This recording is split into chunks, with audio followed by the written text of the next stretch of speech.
बच्चों last turn पर हम लोगों ने क्या शुरू किया था, एल्डिहाइड कीटोन और कार्बोक्सिलिक एसिड। और एल्डिहाइड कीटोन कार्बोक्सिलिक एसिड के अंतर्गत हम लोगों ने एल्डिहाइड और कीटोन्स के बारे में पढ़ा था। इसका नॉमेनक्लेचर क्या होता है, इसके बाद इसके क्लासीफाई कैसे किया गया है एल्डिहाइड को, कीटोन्स को, और इसके पश्चात इसमें कुछ हम लोगों ने इनको कैसे प्रिपेयर करते हैं, एल्डिहाइड और कीटोन को कैसे तैयार किया जाता है। तो इसको तैयार करने के लिए कल हम लोगों ने पढ़ा था ऑक्सीकरण, ऑक्सीडेशन। ऑक्सीडेशन में हम लोगों ने कल पढ़ा था कि प्राइमरी अल्कोहल का ऑक्सीकरण करते हैं तो एल्डिहाइड्स प्राप्त होते हैं।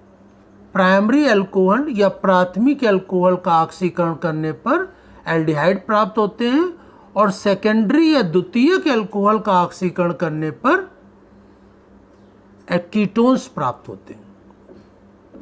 तो ये आपको याद रखना है, प्राइमरी अल्कोहल का ऑक्सीकरण करते हैं तो एल्डिहाइड प्राप्त होते हैं, सेकेंडरी अल्कोहल का ऑक्सीकरण करते हैं या ऑक्सीडेशन करते हैं तो कीटोन्स प्राप्त होते हैं। अब उसी के आगे पढ़ते हैं आज हम लोग, क्या इसमें डिहाइड्रोजिनेशन या विहाइड्रोजनीकरण। डिहाइड्रोजिनेशन या विहाइड्रोजनी का मतलब कि हाइड्रोजन का बाहर निकलना। विहाइड्रोजनीकरण या डिहाइड्रोजिनेशन का मतलब हाइड्रोजन का बाहर निकलने की क्रिया को डिहाइड्रोजिनेशन या विहाइड्रोजनीकरण कहते हैं। तो यहाँ पर मेथिल अल्कोहल को कॉपर की प्रेजेंस में 573 केल्विन टेम्परेचर पर गर्म करते हैं तो फॉर्मेल्डिहाइड प्राप्त होता है और हाइड्रोजन गैस मुक्त होती है। और इसी प्रकार एथेनॉल या एथिल अल्कोहल को कॉपर की उपस्थिति में 573 केल्विन टेम्परेचर पर हीट करने पर क्या प्राप्त होता है, एस्टल्डिहाइड और हाइड्रोजन गैस मुक्त होती है। एस्टल्डिहाइड या इसका आईयूपीएसी नाम क्या होगा, एथेनॉल। और इसी प्रकार से आगे इसमें ये benzyl alcohol C6H5CH2OH benzyl alcohol को कॉपर की प्रेजेंस में 573 केल्विन टेम्परेचर पर गर्म करने पर क्या प्राप्त होता है, बेंजिल्डिहाइड प्राप्त होता है और हाइड्रोजन गैस मुक्त होती है। तो इस प्रकार से हमने देखा कि ये जो जितने भी हैं ये प्राइमरी अल्कोहल को कॉपर की प्रेजेंस में 573 केल्विन टेम्परेचर पर गर्म करने पर सभी में एल्डिहाइड प्राप्त हो रही है। और इसी प्रकार से देखें कि ये है सेकेंडरी अल्कोहल। अभी तो हमने प्राइमरी अल्कोहल किया था, प्राइमरी अल्कोहल को कॉपर की प्रेजेंस में 573 केल्विन टेम्परेचर पर गर्म किया तो एल्डिहाइड प्राप्त हुए। और इसी प्रकार से ये द्वितीयक alcohol, secondary alcohol. Secondary alcohol का मतलब जिसमें कार्बन से 2 एल्किल लगे होते हैं उसको क्या कहते हैं, सेकेंडरी अल्कोहल। तो सेकेंडरी अल्कोहल को कॉपर की प्रेजेंस में 273 केल्विन टेम्परेचर पर गर्म करने पर क्या प्राप्त होता है, कीटोन प्राप्त होते हैं। ये कीटोन क्या है, प्रोपेनोन, 2 प्रोपेनोन, 3 कार्बन है और बीच में CO लगा, प्रोपेनोन, और हाइड्रोजन गैस मुक्त होती है। और इसी प्रकार से यहाँ पर ये बेंजिल अल्कोहल को कॉपर की उपस्थिति में 573 केल्विन टेम्परेचर पर गर्म करने पर क्या प्राप्त हो जाता है, एसीटोफिनॉन प्राप्त हो जाता है या मेथिल फेनिल कीटोन प्राप्त होता है और हाइड्रोजन गैस मुक्त होती है। इस प्रकार अल्कोहलों को सीधी सी इसमें पॉइंट क्या होगा, अल्कोहलों को कॉपर की प्रेजेंस में 573 केल्विन टेम्परेचर पर गर्म करने पर क्या प्राप्त होगा, एल्डिहाइड और कीटोन प्राप्त होंगे।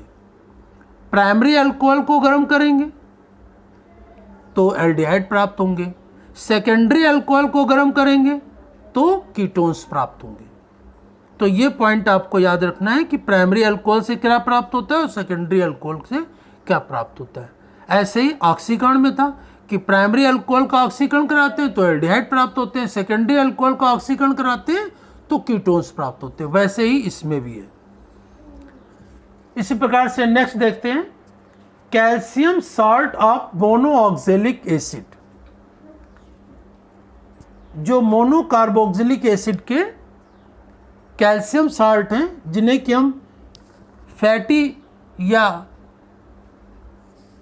फैट को वसी अम्ल कहते हैं, फैटी एसिड या वसी अम्ल। तो मोनोकार्बोक्सिलिक एसिड के कैल्शियम लवण या अम्ल वसीय अम्ल को का शुष्क आसवन या ड्राई डिस्टिलेशन करने पर एल्डिहाइड और कीटोन्स प्राप्त होते हैं। तो किसका शुष्क आसवन करना है? ड्राई डिस्टिलेशन करना है वसी अम्लों का। मोनोकार्बोक्सिलिक एसिड के कैल्शियम लवण या वसी अम्लों का या फैटी एसिड्स का ड्राई डिस्टिलेशन या शुष्क आसवन करने पर एल्डिहाइड और कीटोन प्राप्त होते हैं। तो यहां पर देखें, ये क्या है? HCOO का होल ट्वाइस Ca, ये क्या है? Calcium formate. कैल्शियम फॉर्मेट का को ड्राई डिस्टिलेशन करेंगे, शुष्क आसवन करेंगे, तो क्या प्राप्त होगा? फॉर्मेल्डिहाइड और कैल्शियम कार्बोनेट प्राप्त होता है। ये फॉर्मेल्डिहाइड है। फॉर्मेल्डिहाइड का मतलब IUPAC नाम क्या होगा? मेथेनल और कैल्शियम कार्बोनेट। इसी प्रकार से ये क्या है? Calcium acetate. इधर क्या क्या हम कैल्शियम फॉर्मेट था, और ये क्या है? कैल्शियम एसीटेट का ड्राई डिस्टिलेशन या शुष्क आसवन करेंगे तो क्या प्राप्त होगा? ये एसीटोन प्राप्त हो रहा है और कैल्शियम कार्बोनेट प्राप्त हो रहा है। ये CH3COCH3 क्या है? 2 प्रोपेनोन कीटोन प्राप्त हो रहा है। और इसी प्रकार से ये कैल्शियम बेंजोएट C6H5COO का होल ट्वाइस Ca क्या है? कैल्शियम बेंजोएट का शुष्क आसवन करेंगे तो क्या प्राप्त होगा? Benzophenone C6H5COC6H5। तो ये यहाँ पर कीटोन प्राप्त हो रहा है और कैल्शियम कार्बोनेट प्राप्त हो रहा है। तो इस प्रकार से यहाँ पर शुष्क आसवन करते हैं कैल्शियम फॉर्मेट का तो एल्डिहाइड प्राप्त होता है, कैल्शियम एसीटेट का करते हैं तो कीटोन या एसीटोन प्राप्त होता है। और इसी प्रकार कैल्शियम बेंजोएट को हम गर्म कर ड्राई डिस्टिलेशन करते हैं तो क्या बेंजोफिनॉन प्राप्त होता है, मतलब कीटोन प्राप्त होता है और कैल्शियम कार्बोनेट प्राप्त होता है। इसी प्रकार से इसी में जब दो एसिड को आपस में मिला देते हैं, जैसे कि यहाँ पर कैल्शियम फॉर्मेट और कैल्शियम एसीटेट, कैल्शियम फॉर्मेट और कैल्शियम एसीटेट, इन दोनों को मिला करके ड्राई डिस्टिलेशन किया या शुष्क आसवन किया तो क्या प्राप्त होता है? ये एस्टल्डिहाइड CH3CHO या एथेनल प्राप्त होता है और कैल्शियम कार्बोनेट मुक्त होता है। इसी प्रकार से कैल्शियम बेंजोएट C6H5COO का whole twice CS, calcium benzoate और कैल्शियम फॉर्मेट को एक साथ मिलाकर इनका ड्राई डिस्टिलेशन या शुष्क आसवन करते हैं तो ये बेंजेल्डिहाइड प्राप्त होता है और कैल्शियम कार्बोनेट प्राप्त होता है। इस प्रकार से मोनोकार्बोक्सिलिक एसिड या वसी अम्ल जो कैल्शियम के लवण होते हैं, इनका शुष्क आसवन करने पर, ड्राई डिस्टिलेशन करने पर एल्डिहाइड और कीटोन्स प्राप्त होते हैं। इसी के बाद नेक्स्ट देखते हैं मैग्नीज ऑक्साइड। यहां पर ये सब क्या लिए गए हैं? फॉर्मिक एसिड, एसिटिक एसिड, मतलब कार्बोक्सिलिक अम्लों से, कार्बोक्सिलिक अम्लों को मैग्नीज ऑक्साइड की उपस्थिति में गर्म करेंगे तो एल्डिहाइड और कीटोन्स प्राप्त होंगे कार्बोक्सिलिक अम्लों से। अब यहां देखें, ये क्या है? फॉर्मिक एसिड, HCOOH क्या है? फॉर्मिक एसिड, या इसका IUPAC नाम क्या होगा? मेथेनोइक अम्ल, मेथेनोइक अम्ल या फॉर्मिक एसिड। मैग्नीज ऑक्साइड की प्रेजेंस में 573 केल्विन टेम्परेचर पर इसको हीट करेंगे तो क्या प्राप्त होगा? ये मेथेनल या फॉर्मेल्डिहाइड जल और कार्बन डाइऑक्साइड मुक्त होती है। इसी प्रकार से CH3COOH एसिटिक एसिड या IUPAC नाम क्या होगा इसका, एथेनोइक अम्ल को मैग्नीज ऑक्साइड की प्रेजेंस में 573 केल्विन टेम्परेचर पर गर्म करेंगे तो क्या प्राप्त होगा, 2 प्रोपेनोन या कीटोन प्राप्त हो रहा है और जल और कार्बन डाइऑक्साइड गैस मुक्त होती है। इसी प्रकार से ये बेंजोइक एसिड C6H5COOH, ये क्या है, बेंजोइक एसिड को मैग्नीज ऑक्साइड की प्रेजेंस में 573 केल्विन टेम्परेचर पर गर्म करने पर क्या प्राप्त होता है, बेंजोफिनॉन प्राप्त होता है, C6H5CO C6H5। ये बेंजोफिनॉन प्राप्त होता है, जल और कार्बन डाइऑक्साइड गैस मुक्त होती है। और इसी प्रकार से अब यहाँ तो single formic acid, acetic acid और बेंजोइक एसिड।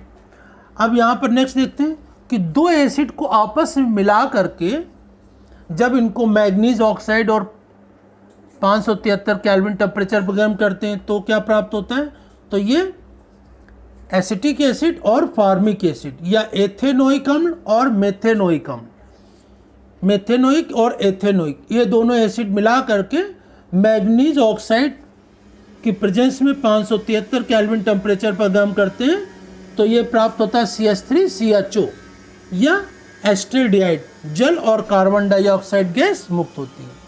और इसी प्रकार से बेंजोइक एसिड और फॉर्मिक एसिड, बेंजोइक एसिड और फॉर्मिक एसिड को मिला करके इसमें गर्म किया जाता है, बेंजोइक एसिड और फॉर्मिक एसिड, तो क्या प्राप्त हो जाता है, ये बेंजल्डिहाइड, कार्बन डाइऑक्साइड और जल प्राप्त हो जाता है। तो इस प्रकार से ये प्राप्त होता है। तो यहाँ पर हम लोगों ने एल्डिहाइड और कीटोन्स को कैसे तैयार किया जाता है, कैसे बनाते हैं, ये प्रक्रिया पढ़ी। तो इसमें पहले एल्कोहलों का कॉपर की प्रेजेंस में 573 केल्विन टेम्परेचर पर गर्म किया तो प्राइमरी अल्कोहल से एल्डिहाइड और सेकेंडरी अल्कोहल से कीटोन्स प्राप्त हुए। दूसरा हम लोगों ने पढ़ा मोनोकार्बोक्सिलिक एसिड या फैटी एसिड जो कि कैल्शियम के सॉल्ट है, इनका हम ड्राई डिस्टिलेशन करते हैं, शुष्क आसवन करते हैं, जैसे कि calcium formate, calcium acetate, calcium benzoate, इन सभी का करते हैं तो एल्डिहाइड और कीटोन्स प्राप्त होते हैं। और इसी प्रकार से यहाँ पर ये कैल्शियम फॉर्मेट और कैल्शियम एसीटेट को आपस में मिला करके अलग अलग करते हैं ड्राई डिस्टिलेशन, या दो को मोनोकार्बोक्सिलिक एसिड को आपस में मिला देते हैं तो गर्म करते हैं तो इससे एल्डिहाइड प्राप्त होते हैं। और इसी के पास कार्बोक्सिलिक एसिड, जो कार्बोक्सिलिक एसिड का हम लोग मैग्नीज ऑक्साइड की प्रेजेंस में गर्म करते हैं तो उसमें कार्बन डाइऑक्साइड और जल जरूर निकलता है और साथ में एल्डिहाइड या कीटोन्स बनते हैं। तो फॉर्मिक एसिड से एल्डिहाइड बना, एस्टिक एसिड से कीटोन्स बना, कार्बन डाइऑक्साइड जल तो कॉमन है, और बेंजोइक एसिड से कीटोन्स प्राप्त हुआ, और एसिटिक एसिड फॉर्मिक एसिड को मिला करके मैग्नीज ऑक्साइड की प्रेजेंस में हीट किया तो क्या प्राप्त हुआ, एल्डिहाइड प्राप्त हुआ। और इसी प्रकार से बेंजोइक एसिड और फॉर्मिक एसिड इन दोनों को मिला करके मैग्नीज ऑक्साइड की प्रेजेंस में हीट किया तो यहाँ पर बेंजिल्डिहाइड प्राप्त हुआ। तो एल्डिहाइड और कीटोन्स कैसे प्राप्त होते हैं, नंबर 1 पर हम लोगों ने पढ़ा कॉपर की प्रेजेंस में गर्म करते हैं एल्कोहलों को, प्राइमरी और सेकेंडरी, तो एल्डिहाइड कीटोन प्राप्त होते हैं। नंबर 2 पर मोनोकार्बोक्सिलिक एसिड या फैटी एसिड का हम लोग ड्राई डिस्टिलेशन या शुष्क आसवन करते हैं तो इसमें एल्डिहाइड और कीटोन्स प्राप्त होते हैं। और नंबर 3 पर मैग्नीज ऑक्साइड की प्रेजेंस में कार्बोक्सिलिक एसिडों को गर्म करते हैं तो हमें एल्डिहाइड और कीटोन्स ये प्राप्त होते हैं। तो इसमें एल्डिहाइड और कीटोन्स किन किन विधियों द्वारा कैसे प्राप्त होते हैं, एल्कोहलों से, मोनोकार्बोक्सिलिक एसिड या बसी अम्लों से, और इसमें कार्बोक्सिलिक अम्लों से। तो ये हम लोगों ने एल्डिहाइड और कीटोन्स को बनाने की विधियाँ पढ़ी। अब नेक्स्ट टर्न पर इसमें हम लोग पढ़ेंगे कि और किन किन विधियों द्वारा एल्डिहाइड और कीटोन्स को बनाया जा सकता है। इसको आप लोग अपनी फेयर कॉपी में नोट करेंगे और नेक्स्ट टर्न पर इसके आगे हम लोग डिस्कस करेंगे।